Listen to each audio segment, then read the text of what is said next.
Hello and welcome to Thinkermaker. In the last episode, we asked if more money, IT or restructures won't fix the NHS, then what will work? Well, let's recap what we've seen. Repeatedly throwing cash at the NHS, billions, didn't work.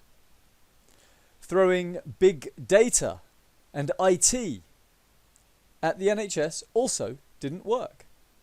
Multiple restructures didn't work. They just messed up the house and destroyed morale. Managers want IT to deliver systems efficiency with doctors rotating on a conveyor belt. But patients prefer the same face every time. The human touch, familiarity, and you can't measure that. Patients want to be listened to empathically. How do you measure listening or empathy? The NHS wants to minimise litigation and instead receive forgiveness. How do you measure forgiveness? Staff need their spirit lifted. But science has not invented a device to measure spirit.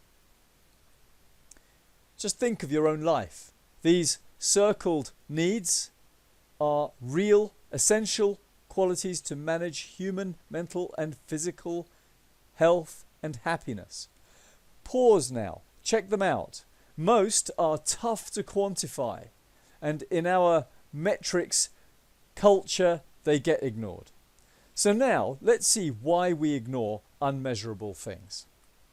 Why are we so obsessed with metrics, measurement and quantification? It all started a couple of hundred years ago. Science achieved marvellous things.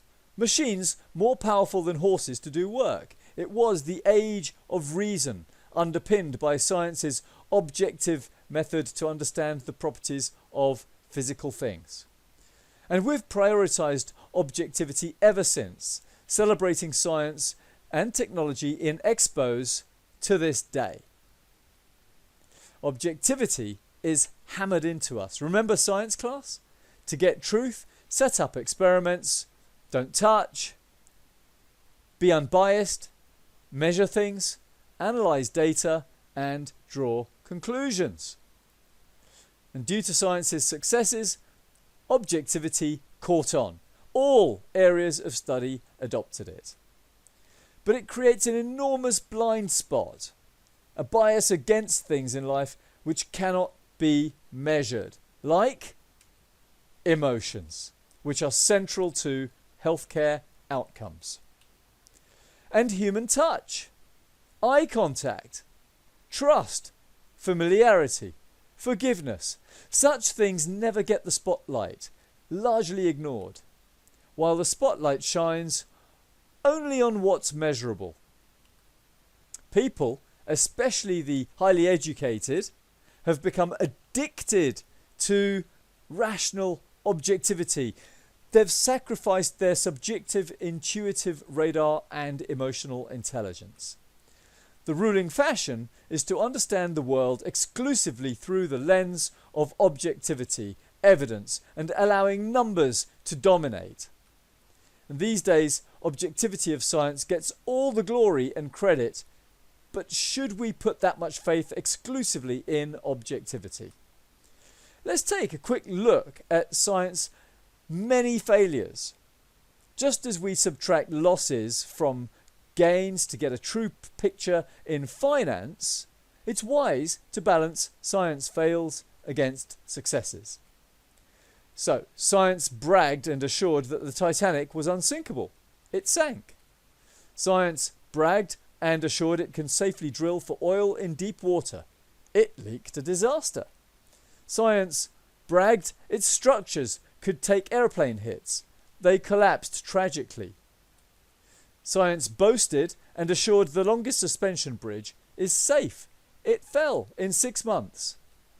Science assured Fukushima's nuclear plant is safe in an earthquake zone. Safety systems failed. Science assured aerosol CFC's safety. Ozone layers destruction brought a cancer epidemic. Science assured of early jetliner safety. Square windows made those fall out of the sky, and they still brag and now crash due to more software. Science assured of online data safety. Full data was lost for 87 million and again for 55 million. Science assured a drug was safe during pregnancy. Hundreds of thousands of babies were born deformed. Science boasted about the shuttle's safety at low temperatures. It blew up. You want to guess which comes next?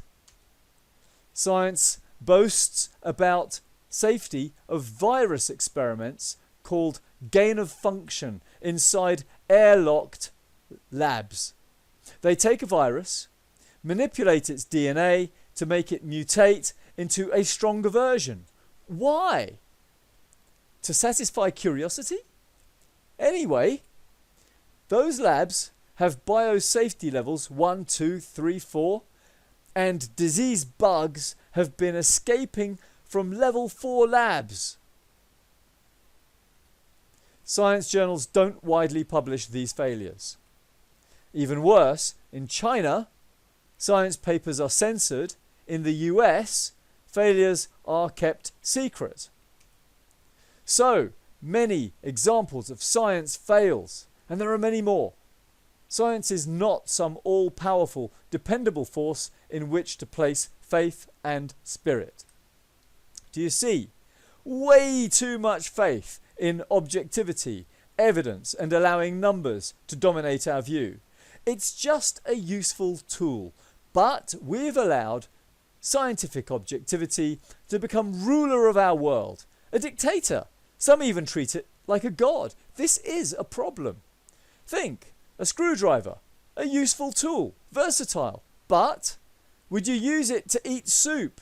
No, wrong tool for the job. And like that, objective metrics is only one tool and not always the right tool for the job.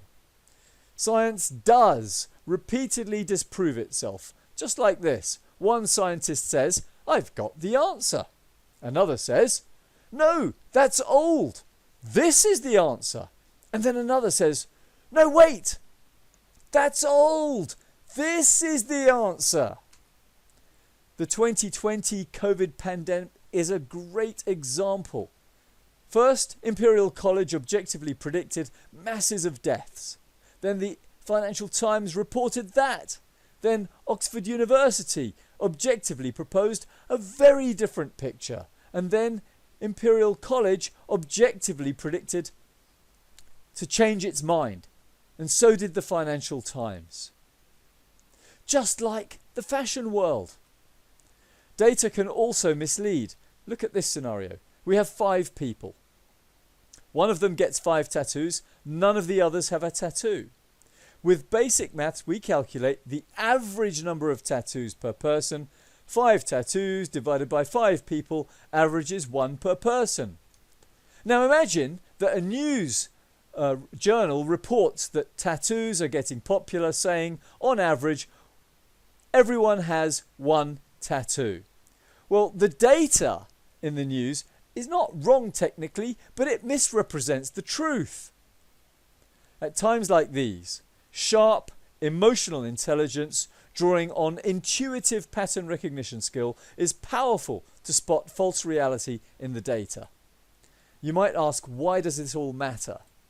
Because human decisions are up to 90% influenced by emotion. And this is Daniel Kahneman, Nobel Prize winner, economics. And his book cites a brilliant study which used brain imaging to prove, however rational you are, when making a decision, your emotion centers are firing away. The human mind has more than one mode. The rational mode, IQ, which is systematic and can be powerful, focusing on deep topic details and objective metrics to get at facts, and an intuitive, emotional intelligence, EQ, which can be faster and sharper at sensing a situation without numbers. It's especially good for joining the dots between topics and quickly seeing the big picture. EQ can sense how people feel about something before rationality even asks the right question. In our fast-changing world, that matters. EQ can outperform rational mind, especially when there's no data available or no time to collect it, or too much data to process fast, or when the wrong data was collected. The 2020 pandemic provides a fine example of all of those. Or science just can't measure it at all, like compassion. All these qualities are central to healthcare outcomes, and ignoring them results in disaster. They are unmeasurable, and the solution is EQ. In emotionally charged aspects of life, like managing healthcare, patterns of EQ matters as much as data. The NHS will only succeed if policy managers embrace the unmeasurable stuff with superb EQ. It's like a second language or muscles. Use it to grow it or lose it. The trouble is that business managers have brought in such a culture of exclusive focus on metrics-driven systems and processes that since decades the natural EQ of health staff has become numb and dull through disuse and even robotic indifference. Essentially, their spirit got annihilated. In the next episode, we'll talk about that. What makes good spirits? Thank you for watching.